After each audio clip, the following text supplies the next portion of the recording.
Okay, so if everything is just decisions, then what is authenticity? Like, is there such a thing as authenticity? What is the difference between endless masking and the ability to contain a million infinite characters, which you could embody at any given moment, and some sense of continuity and integrity of being? And because we condition ourselves to say, well, I can't feel that. Well, you're going to feel it, but it's going to be as anxiety, and it's going to show up incessantly for the next 40 years. I can engage with my relationships, with my clients, with the people who I pay. I can treat them differently, and that ends up modeling things that ripple out throughout the whole experience, because now you're also planting a seed of someone else seeing something different, and those seeds are the same thing that got us to where we are now. So if your brain's stuck in the idea of, I'm not a CFO, it's going to head off at the pass any ideas that might conflict with that.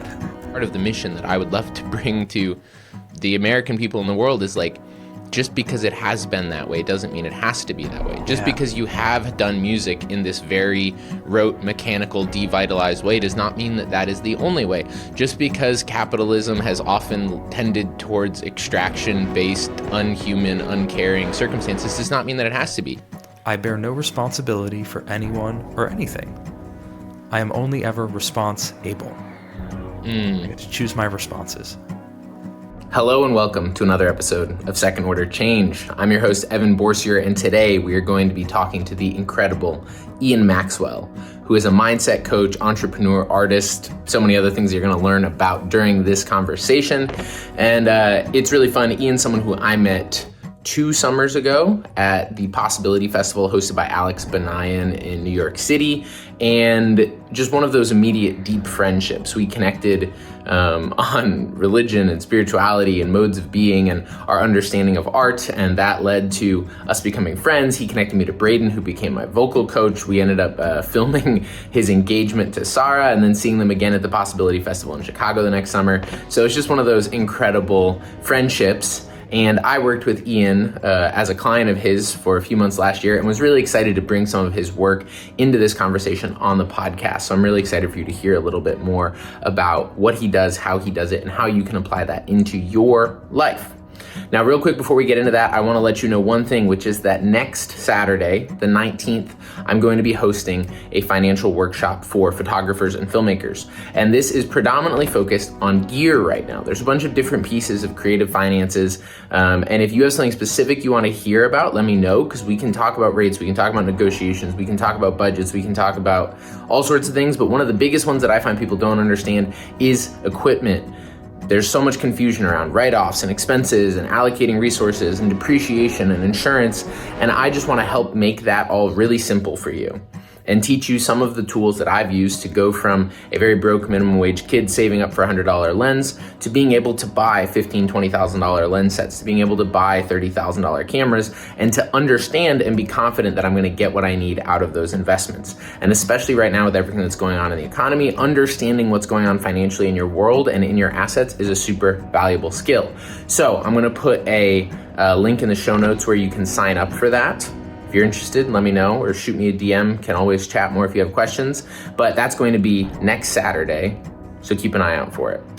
And that's pretty much it. So if you're interested in stepping up your financial game, again, sign up. If you're interested in learning about other things, other similar workshops, follow me on Instagram, shoot me a DM, or shoot me an email, and I can put you on a waiting list.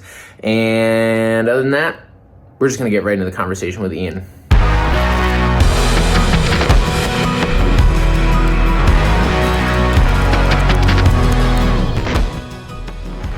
For me, it all started with the imaginary games that I would play with my brothers as a kid, right? Because when we're kids, we have this like raw connection to our intuition and our desires, where if there's something we want to experience, like let's say I want to imagine I'm a king in a castle and I'm fighting off a horde of 1,000 samurai. There's no distance between that idea, that desire to experience it, and boom, we're doing it. Right. There's none of this the immediate embodiment of it.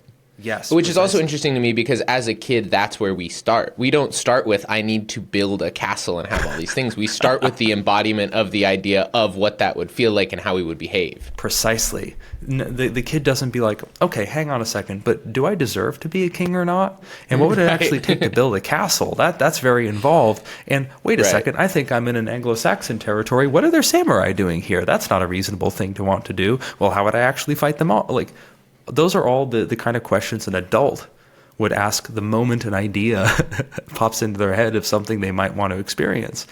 But with kids, there's no distance between those things. Right? So for me, so much of my own journey of identity, journey of deciding what my life's going to look like is unlearning all of my adult habits of questioning my desires, questioning whether what I want is reasonable. And more so as I've gone through my own dark night of the soul and hero's journey to figure out what's in my way, and I let go of that, things become much simpler. It's, does this idea make me go, ooh, that sounds like fun? And as I let go of the need to have it figured out before I even declare I want something, my impetus is how much of a twinkle does it put in my eye when I think about the possibility of it?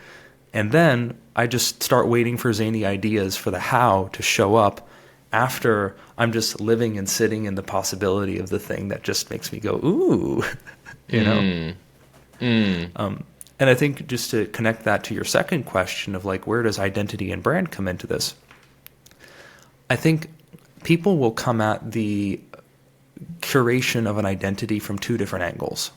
The majority of people come at it from, what do I think other people are most likely to accept?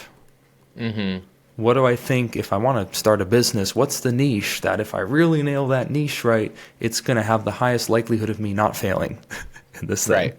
So they're trying to work backwards from what will have me avoid rejection versus the people who just follow their impish instincts and then they look back 5 years later and they're like, oh, I mean, in retrospect, my brand makes perfect sense. I'm a life coaching Airbnb, rock star.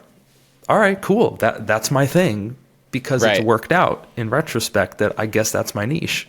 But that wasn't something I had to decide like, all right, that's going to be the thing. It's just, it worked out that way. Right. Well, and it's interesting. What immediately comes up for me in that is it feels like those two modes of being, feel like a reflection of that sort of childlike impulse versus the adult-like impulse, that sort of conditioning experience, right? Where it's like moving from immediate actualization of creative impulses to constantly reading the room and going like, where's the best opportunity here? And, what's society like and how do I present myself? And that's always one of the things that I find fascinating is like the idea that identity can be a expansive thing, or it can be a very reductive, myopic prison that we build for ourselves.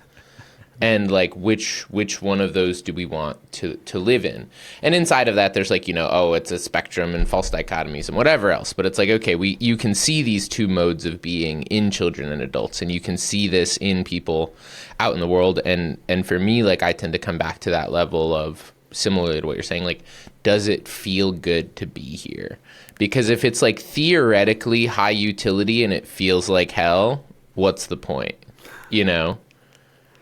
And that's like, so that gets me to like, one of my pet peeves is the way that we talk about the word discipline, because I feel like to me, like my impression of the way that discipline is most often used is developing the skill of getting really good at doing things you don't want to do. And to me, discipline is continually showing up in service of the things that I actually care the most about. And so like when I'm training for an ultra marathon, people are like, I hate running. I'm like, then you shouldn't do that. I'm just gonna like, if I hated running, I would not go do this for 10 hours a week. The process is fundamentally enjoyable. Yes, it's uncomfortable sometimes, but it's something that I fundamentally enjoy. And the continual showing up in service of creativity, of music, of visual art, of my physical health, like these are all things that I care about, and I'm showing up in service of love. And that's where I go from discipline more to devotion. But, one of those funny things of going from that childlike state to that adult state can be the endless justifications we create to sit in situations that aren't serving us because they like serve some abstract high utility purpose. Mm-hmm. Mm-hmm. So I'm curious, like, you work with a lot of people on mindsets and scenarios and modes of being. Like, how does that fit into both what you've seen and how you end up with working people, or does it not? Oh my God, it's kind of the whole enchilada, but it's usually a little while into the process before people start to see it that way. Right. So I'll start with the point you made about discipline. Typically speaking, I would say most people relate to discipline in the way that you defined it. Discipline is training the muscle of doing things that I don't want to do and doing them anyway. Mm-hmm. The problem is, like, when we condition ourselves, it's just like classical conditioning. When you ring the bell, the dog salivates because it associates it with meat. Mm-hmm. When you say discipline, immediately we're associating the object of that discipline as something we don't want to do. Right. So let's say I want to play the piano, and I'm like, well, my definition of discipline is I stick with things I don't want to do. If it requires discipline to get good at the piano, then all of a sudden I find myself not really very attracted to playing the piano. Right. So there's a friend of mine who gave a brilliant he asked me, Ian, do you know, like, the origin of the word discipline? Like, where does that come from? I'm like, I don't know. He said, it comes from the word disciple, a follower of something, right? So if I'm a disciple of the piano, for example, my discipline of the piano is simply coming from my commitment to that path, right? I'm a disciple, a follower of something that brings me joy, and from my commitment to doing it, I stick with it. I create structure. I go deeper. I leave space for the resistance that comes up because, of course, you run ultramarathons. Resistance is part of the game. Mm-hmm. But learning, and this is very true for my clients as well, learning to unlink the definition of resistance to I don't want to do this. Right. Well, and that's one of the very tricky, kind of nuanced word games. I feel like I find myself playing with these sort of aphorisms and things all the time. And to me, it's an interesting dance of unlinking and relinking relationships that we have with words often, where it's like to me, it's like so many of us our earliest recollection of discipline as an experience is in regard to being punished as a child also, which is like, there's a big connection to lead with. Oh, yeah.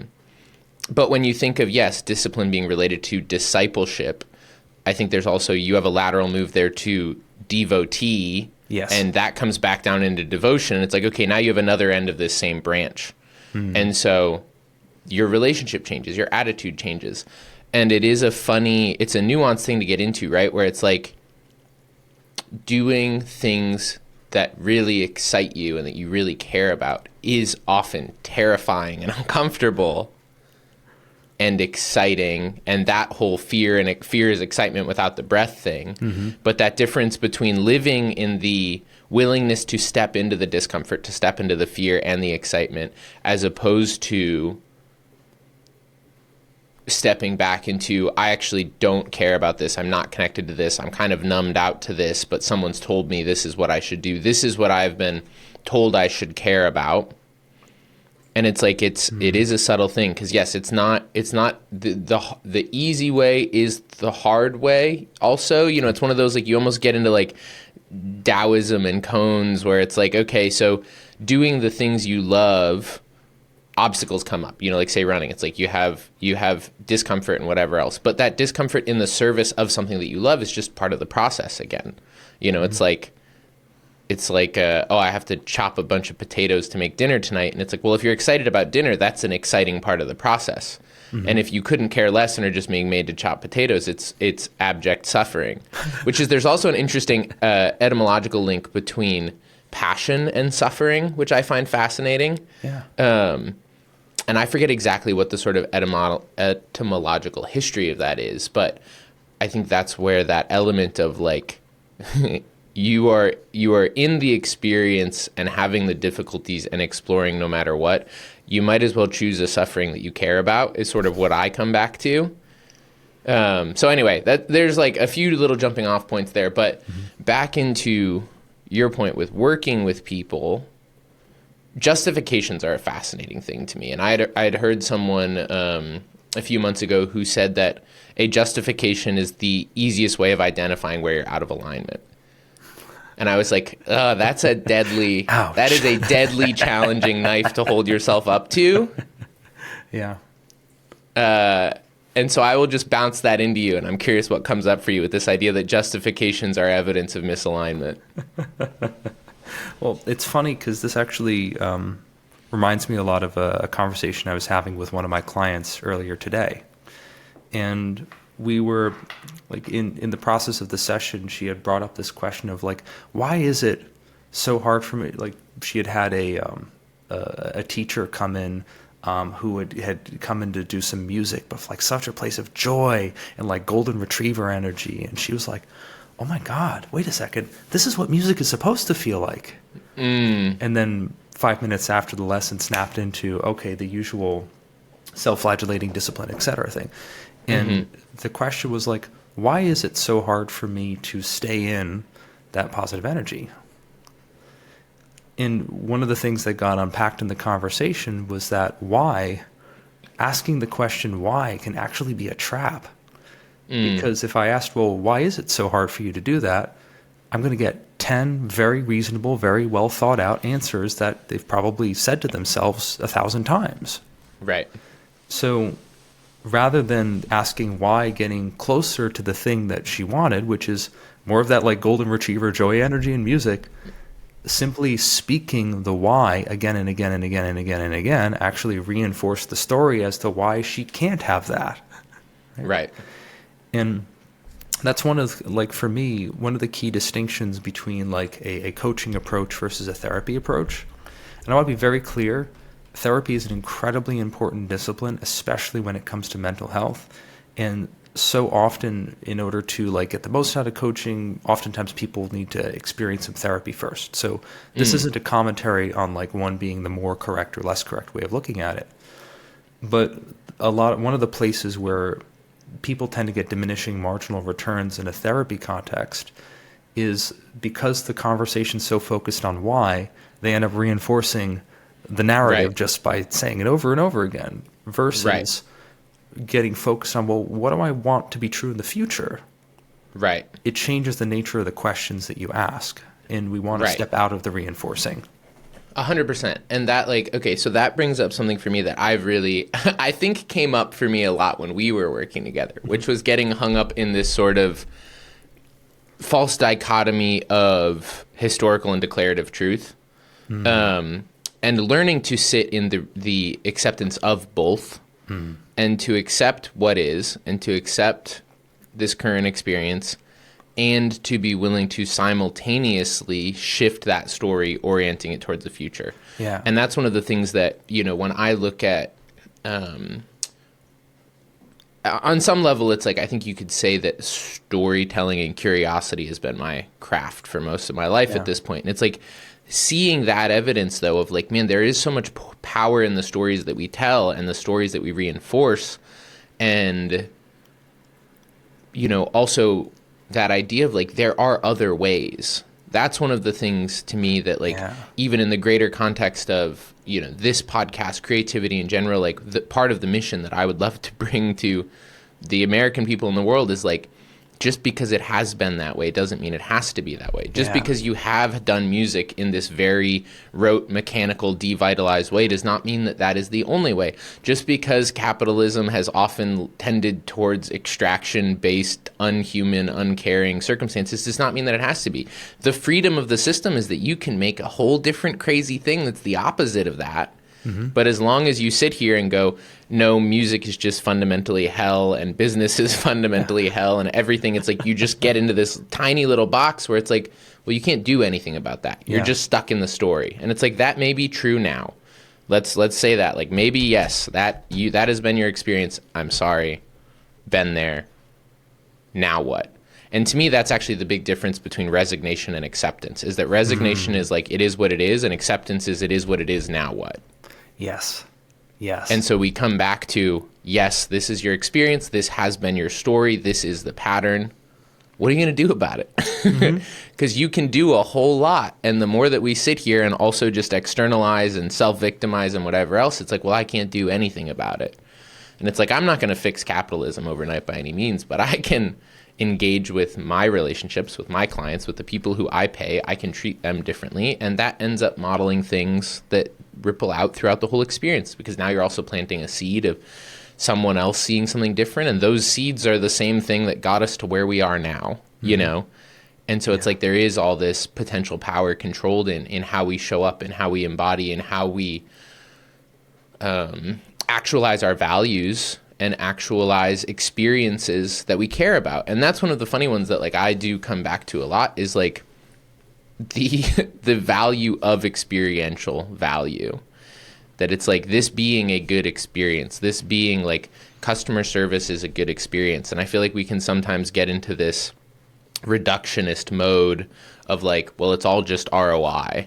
It's like, well, yes, ROI, but ROI is not the tip of the spear to me. You know, it's like, there's all of these other human things, because we are living beings embodied in relationships with each other, making communities and cultures that hopefully are designed to be enjoyable and expansive and connective.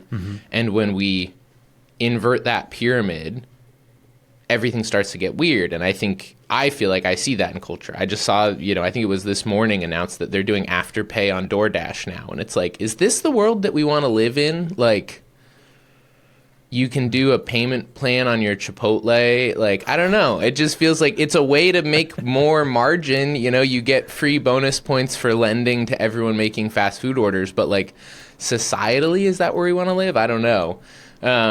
But all that to say, it, you know, boiling back down into this question of, okay, so the world's going to do world things. What is my mode of being? What is my relationship? What is the story I'm telling myself around what the world is doing and what I'm doing inside of it? And how does shifting that begin to change everything? And so one of the things I'm curious your insight on is, you know, you can get into therapy and sort of like talk therapy, then you have internal therapy, somatic therapy, you have this whole feedback loop of, you know, the mental, emotional, physical spectrum. And one of the things that I've found interesting about your framework is sort of coming back to this idea of ways of being. And I would love for you to, I would love to hear sort of your reflections on like that idea that you have this sort of Ouroboros of cognitive, emotional loops and everything, and you can kind of try to grab it from different places and do behavioral shifting, but it does feel like there's some element, this root almost of like, what is the way of being that all of these things are bubbling up out of? And I found that really insightful as a framework to use in my life instead of playing whack-a-mole with all the stuff popping up at the surface. So could you, one, unpack that just so that people can understand it? And also I'm curious, like, how did you get there? Because it's not something that a lot of people in our world talk about like that. Yeah. So that's a great question. And I'll start with telling a little story to illustrate, because we're talking about being. And of course, all of our listeners have heard the word being before, but it's amorphous for most people. So the way I like to think of being is the origin point of thinking. Thinking is the origin point of action, and action is the origin point of results. Right? So when we're looking at a system, because of course coaching tends to be focused on results. Well, what do you want in the present? What do you want in the future? We want to, if we're addressing or we want to change something, our results, we look at action. If the action's not happening, we want to look at the thinking.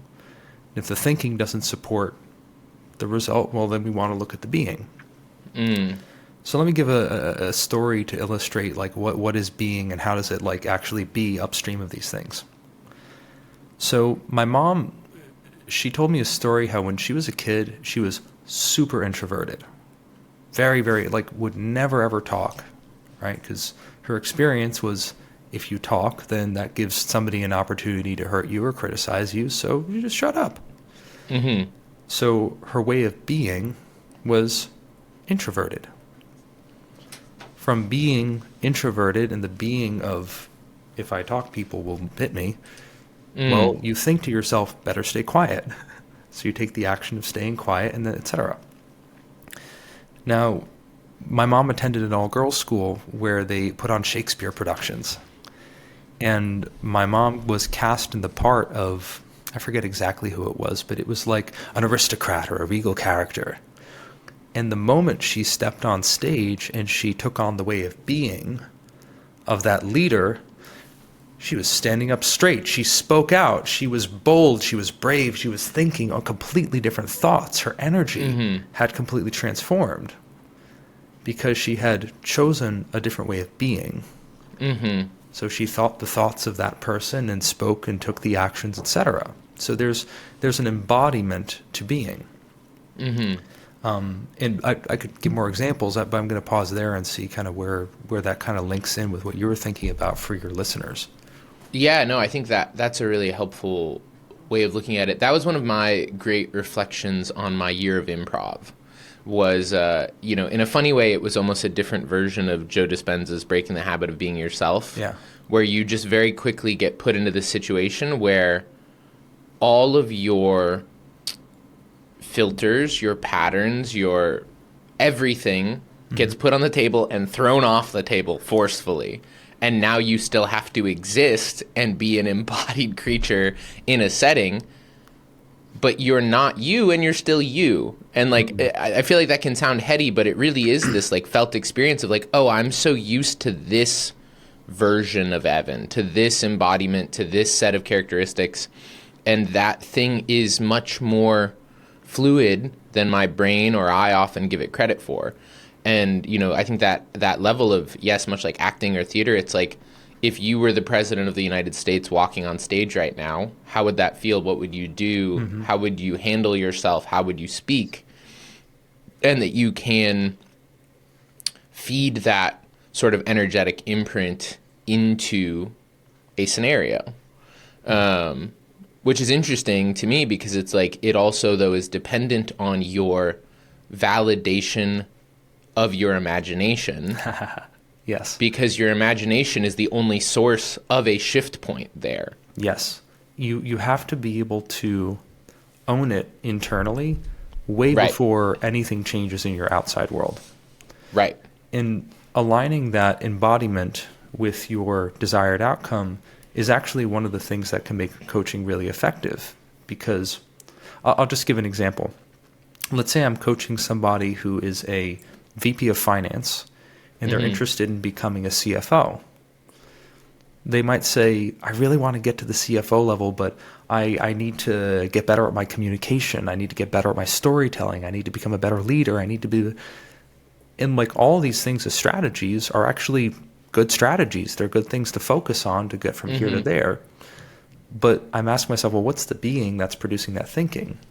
The being is, I'm not a CFO. So when you've got the being, the embodiment of I'm totally not there yet, and here are all my strategies to remediate my not there-ness, well, you're actually kind of reinforcing that narrative of I'm not there yet. So in our brain, just like nature abhors a vacuum, our brain abhors cognitive dissonance. So if your brain's stuck in the idea of I'm not a CFO, I'm not a CFO, it's going to head off at the pass any ideas that might conflict with that. It will head off at the pass, like, the opportunity to impress your boss, because that might actually get you to the CFO role. And if your being is, I'm not that, well, then your subconscious is going to work really hard to make sure your reality stays consistent with your being. Right.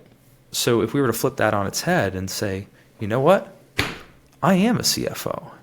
I am an extraordinary leader. I am an amazing communicator. And you declare that, going back to your distinction between historical truth versus declarative truth.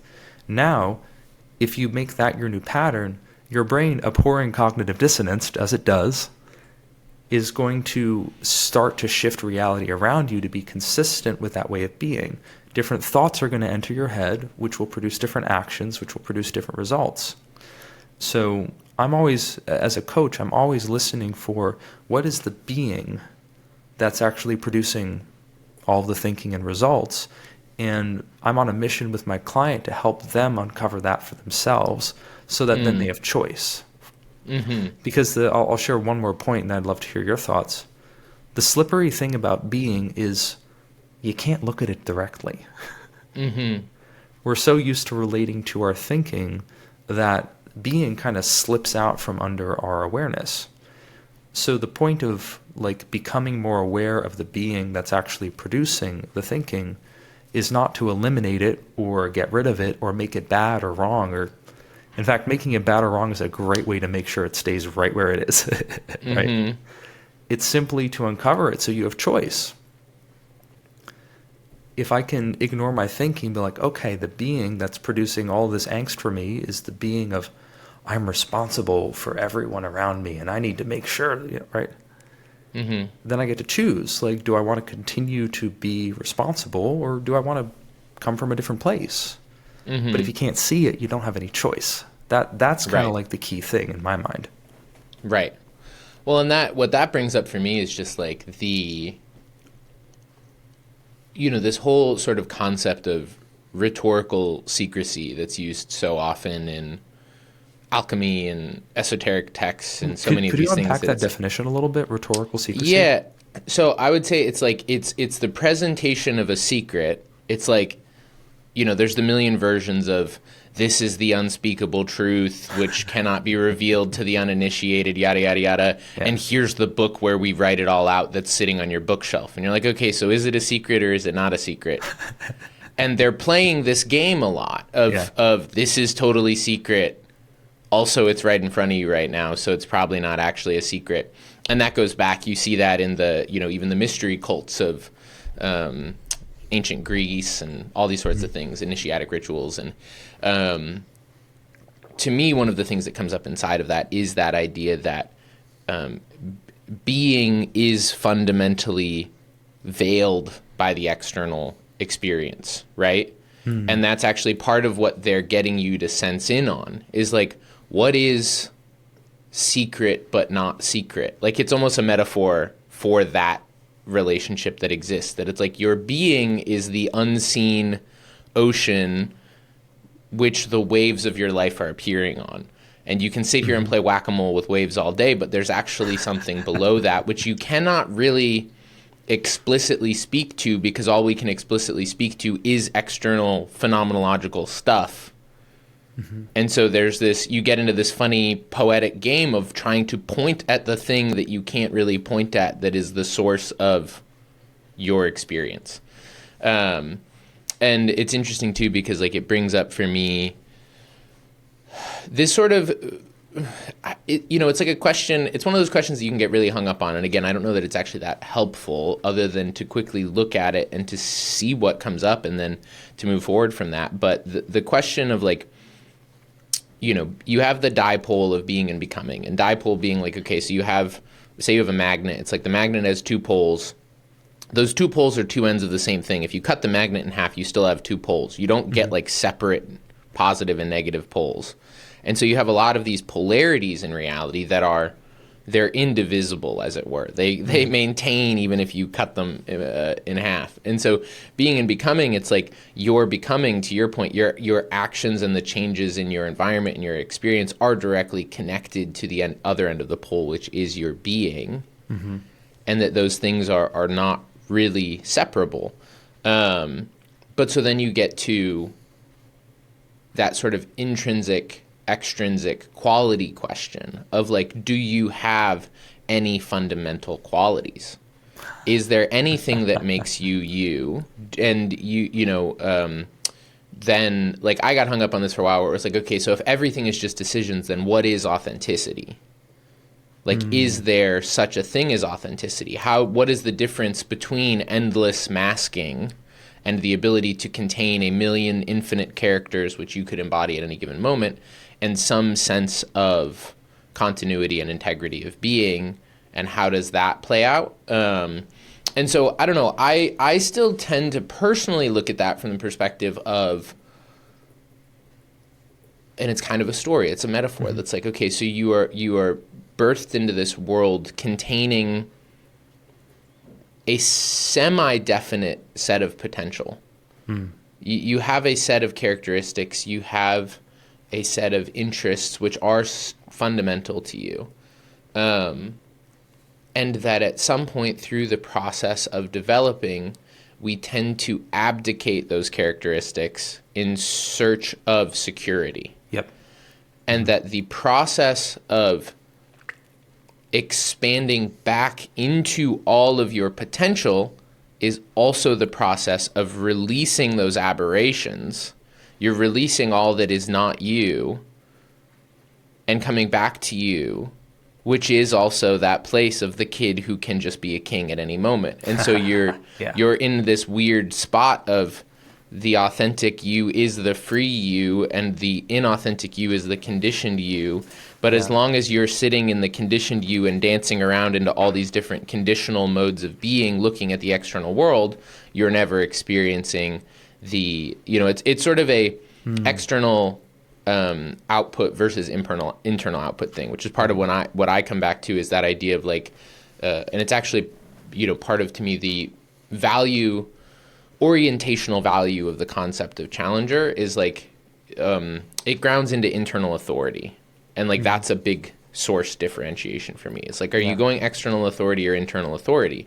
And the more that you sit into internal authority, the more freedom you have and the more clarity you have. It's another one of those sort of paradoxical, like infinite equally weighted decisions is analysis paralysis, but that actually having clarity on the next right step constantly through internal authority is the freest place to be and the place where you have the least options at the same time. And so you get into this weird, like, where is the flow of it all thing? So I don't know. There's a whole bunch of stuff orbiting there, but I'm curious your experience also personally and with clients. Like, do you run into, I feel like authenticity is such a cliche buzzword right now, and it can be a trap to me in the same way that historical truth and retelling your limiting stories can be a trap. That it's like, well, the authentic thing is I'm a piece of shit that doesn't know how to do anything and people don't like me. And it's like, well, that's not actually true though. Yeah. So this is such a fascinating topic because I think that probably for so many of your listeners, as entrepreneurs or artists or creators, and really I don't differentiate between the entrepreneurs and the artists because it's all art, it's all play at the end of the day, right? This question of what is authentic and what is not is one that keeps people up at night, especially for people for whom authenticity is a core value. So just playing back a little of what you said, the problem, as it were, is we have in this modality, we have the things that are intrinsic to us that we were born into the world with before, somebody else got some stupid idea in our head and we learned to survive. And then there's all the learned stuff. And then we like to lump the original ways of being as authentic and the learned conditioned survival stuff as inauthentic. So there's a little problem that comes with trying to sort ways of being into this one's authentic and this one's inauthentic and this one I'm not sure because it feels really true, but when we label a way of being as inauthentic, for me, we're engaging in a form of rejection of self. And going back to your distinction between like resignation and acceptance, the second we reject something as not ourselves, we lose all power. Right. In the effort to distance this, like if I acquired a way of being along the line of I'm not good enough and my not good enough drives me to blah, blah, blah. I'm like, but that's not me. Well, then I've officially guaranteed it's going nowhere because I can't actually shift anything that I haven't embraced and accepted. So I stopped trying to sort the original things as the authentic ones and the conditioned things as the inauthentic, and I just have to look at my present self. If it's within me, it is me. If I can love and accept all of it, then now I have choice everywhere. Because my not good enough is just me as my childlike wonder And once I've accepted both, I can have the clarity to see which one is creating in this moment in response to the situation. And I get to choose. Do I want to wield the broadsword, or do I want to wield the rapier? It's part of the game. Mm-hmm. Yeah, no, that totally makes sense. And I think that is very, I feel like that's a solid, concise way of explaining to me that idea of the sort of aberration idea, but the aberration being the separation. It's it's like the Jungian concept of shadow stuff, that it's like it is you and you're pretending that it's not you, and that is what's actually creating this inauthentic manifestation. Is not that you're doing something that's not you, it's that you have parts of you that are not showing up actually. And that as you reintegrate all of those things, and that's another relational concept, as I was playing with, we talk about fighting your demons, and it's like you look at the actual internal experience of that, and it's like it can very much reinforce self-separation, and it can reinforce the avoidance of these aspects of self, of these experiences, and to go, okay, what if instead we shift the relational framing of that to hug a ghost because the kid under the sheet is more scared than you. Totally. And how does that change your relationship to this thing that's scary, that's bubbling up inside of you, the way that you look at it, the way that you relate to it, and your ability to reintegrate it, and that relationship now is changing again. But that is where you're bringing back into the fold elements of yourself, and that is also facilitating changes and being changes and becoming. It's creating changes in your circumstances. But yeah, it's a wild, because on some level you're not changing, you're just reintegrating things that were already there, and then on another level everything's changing. Yeah, it's I love the word reintegration as a way to look at this, because when we're reintegrating something, we're accepting it. Like, there is part of me that is simultaneously a way of being that says I'm totally not good enough and I'm better than everyone else. And one of my favorite quips from one of my coaches is, you know what acceptance sounds like? Laughter. Right? I can be in a situation, like, I'll give you an example. I'm involved in mentorship for other coaches, and I'm involved in a couple different groups, and there was a group that I was considering exiting, but the coach who runs it is somebody I deeply admire, somebody I really care about. So my way of being, my legacy way of being, let's say, is don't disappoint the people you admire. And it's not right or wrong, but it has side effects. Sounds good on paper. Sounds good on paper. Don't disappoint the people you admire. It's a great strategy, right? But if that way of being is just running the show, and I'm caught up in my thinking and giving all my reasons and justifications, I can end up sounding like a schizophrenic inside of my own head. Like, oh no, he's super advanced. He understands that this is just how it is. Oh, but actually it's going to be a disappointment. No, but I can totally leave. No, but like, I'm actually a leader in that group, and what would it mean? They would fall apart without me. And blah, blah, blah, blah, blah. All my reasons all make lots of sense, but if I'm stuck inside my reasons, I'm not actually being with the part of me that's just like, I don't want to disappoint somebody I admire. So once I can see the being that's producing that thinking, I can fucking start ignoring the thinking and just be with that. Can I give that part a hug and then say, well, where else could I choose to come from? And that's part of why when I'm doing being work with people, half of the game is getting good at being able to see and identifying the being that's, pay no attention to the man behind the curtain, right? Manifesting the Wizard of Oz. And the other part is choosing and creating a declarative truth. Right. My historical truth is don't disappoint the people you admire. My declarative truth is I bear no responsibility for anyone or anything. I am only ever response-able. I get to choose my responses. So as the guy who always gets to choose his responses and bears no responsibility for what everyone else feels or thinks, what would I choose? Right? And then new options open up. that would not have been possible if I were stuck in having a schizophrenic argument with myself, with the man behind the curtain, engineering the puppet show happening up front, Right. Yeah, I love that idea of like responsibility is the ability to respond. It also feels related to that relationship to discipline, where it's like these words take on this weight, and it's like, but they also just don't have to, like what's actually inside of there. So I'm curious, I feel like if I were listening to this, I would probably either be like, these guys are crazy and I have no clue what they're talking about, or right. or this resonates a lot, but what is that, like, how do you actually do any of that? Like, it can feel very abstract, right?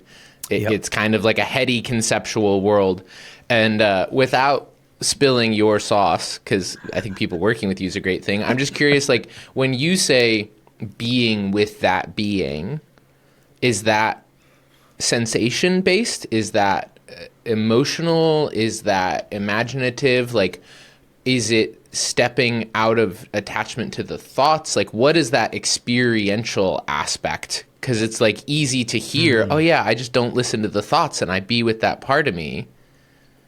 But how does someone actually do that? And how do you get people who maybe don't have experience with this into that place for the first time? Oh, that's a wonderful question. So I'll start with there's no magic formula, and I'm stating the obvious, right? And the how is oftentimes most powerful when the person on the journey gets to pick what how looks like for them. Right? Because I could say, all right, here's your list of 5 practices you can do. If somebody went and did them, they would learn something. They might get something of it, right? Because the juice only comes in the application. But I'll start by telling a story for what that looks like for me personally, and share where I would start if I were somebody listening and thinking, all right, but where does the rubber actually meet the road for me here? Right?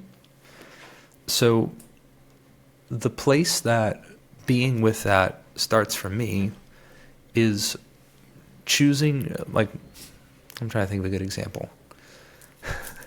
So for me, as I've gone deeper into this work, I've become so much more generous with giving myself intentional space to have really good cries. Because a lot of times when we're experiencing discomfort, our first instinct is to distance ourselves from the discomfort.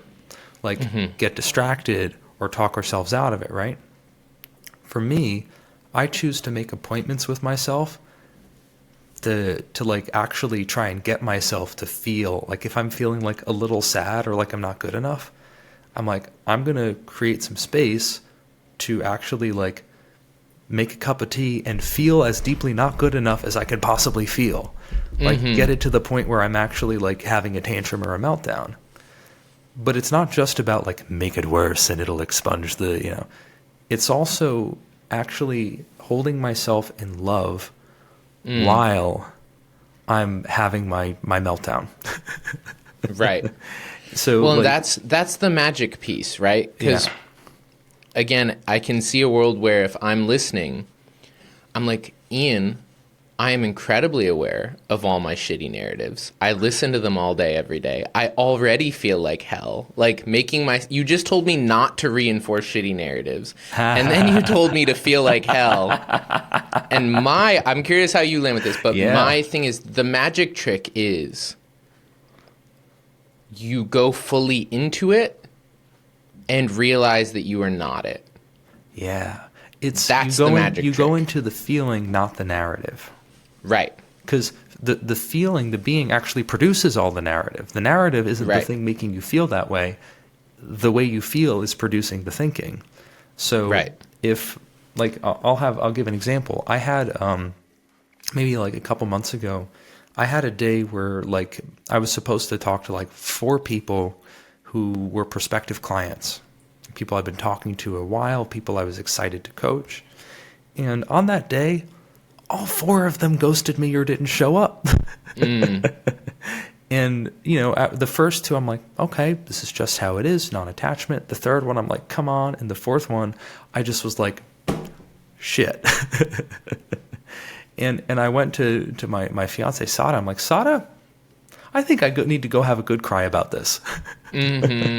Because I could have made up a lot of reasons like, oh, I wasn't enrolling enough. They didn't see the value. Oh, but really, I just was feeling rejected. I don't need to make it more complicated than that.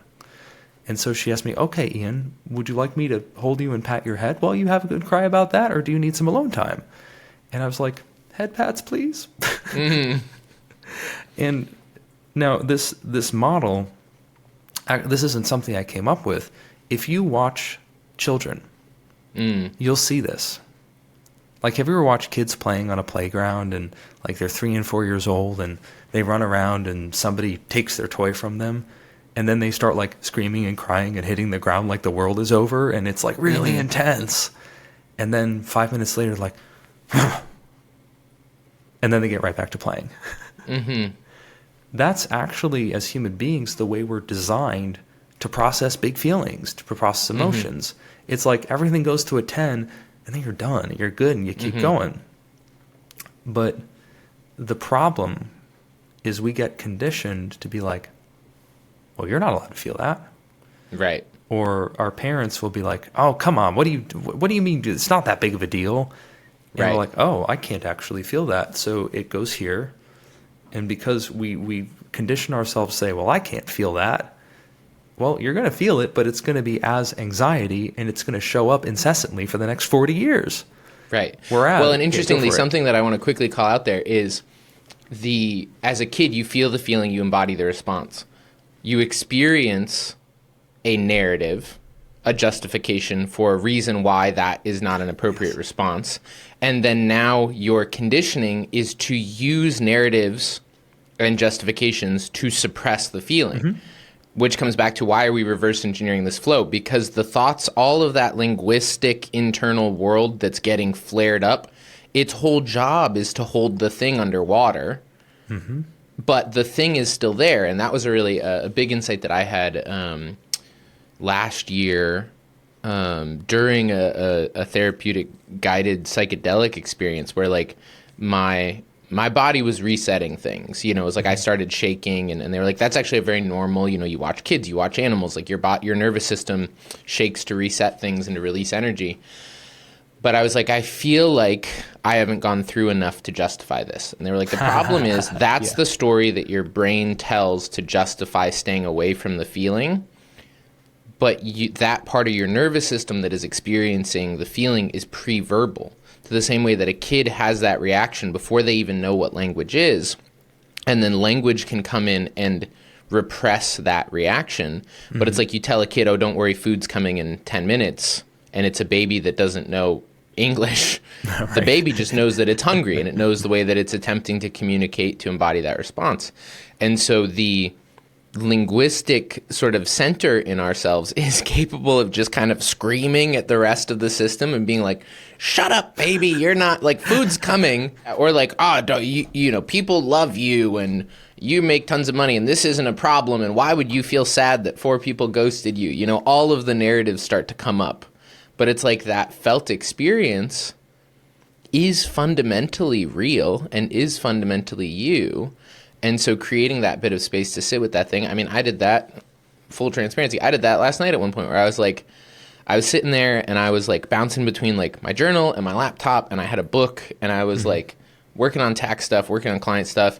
And I just like sit down and took a deep breath and I was like, I'm so overwhelmed. And there's a million things that I feel like I have to do and I just want to cry and I'm going to take 5 minutes and put all of it down and just be with this feeling, to be with this swirling thing in my gut that's going on and my brain spinning in a million directions and all the narratives. And I'm just going to let myself be totally overwhelmed. And then you pop out of it and you're like, okay, now what do I actually have to do here? Yes. You know, what's actually important in that clarity that comes out of sitting in that thing. But that's one of the funny things to me is like, and it's, you know, part of, for me also in the storytelling process and even the way that I interact with social media is like, it's all these great taboos that it's like, don't be overwhelmed, be strong, don't cry, don't whatever. And I always just am like, I don't know how these people function. Like they seem to function. I get why the narrative plays out because you look at someone, you know, and you're like, okay, it seems like your life is in order, but experientially for me, it does not work. And so I'm not going to tell you, hey, go cry on purpose all the time, but I will at least show you that it is okay to cry. I will at least show you that it is okay to be overwhelmed, and I'll let you figure it out past that. But I'm always curious about that too, like, because you work with a lot of high-level people. Do you find that there is any consistency where, like, people at a certain level are already more attuned to these aspects of themselves or less likely to be attuned to these aspects of themselves? Or is it kind of, I find that so often it feels like a totally random Gaussian distribution, that you're just like, no one at any level has any consistency to their relationship to their inner world? That's a fascinating question. And I think the first truth is get a complete distribution. But I will say some patterns that I've seen is often I've seen in many cases for, let's say, executives who are in their 40s, 50s, they're further in their journey. The problem is their habitual survival ways of being are very lucrative for them, right? That raging, I like to joke that, people's survival mechanism is either highly profitable or highly not. So somebody might have had a raging case of like, I'm not good enough and insecure, but for one person, they use that as fuel to get way more done than the people around them, right? So that strategy keeps working and working and working and working and working. And if it keeps working for 30 years, it can actually be more challenging to then relate to that as just a story, right? Because they've amassed so much evidence that it works. And they may also, it's like, the commercials on TV for, Lexapro, it'll make you, faster and stronger, and you'll make more money and be more attractive. Side effects may include nausea, diarrhea, sudden death syndrome, late night insomnia. But there's less distinction of it as a story. So oftentimes with those people, you got to slow it down and do what I call laying planks, right? They might not be able to go to, hey, can you just see this thing as a story?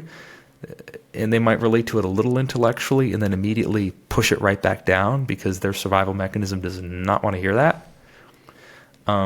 So in some ways, like, some of my favorite people to work with are the young and hungry in their like early 20s who have a lot of like motivation and desire to create something in their life. And they're just early enough that they can kind of see the story and they got that flexibility. And they're not the people who are going to fork over $25,000 a year to work with me. But in some cases, I'd rather work with that person. I'd rather even give them a scholarship if they're the kind of person who takes action and say, you want this? You're going to follow up on it? Great. We're doing this. You're committed. I'm committed. Let's make it happen.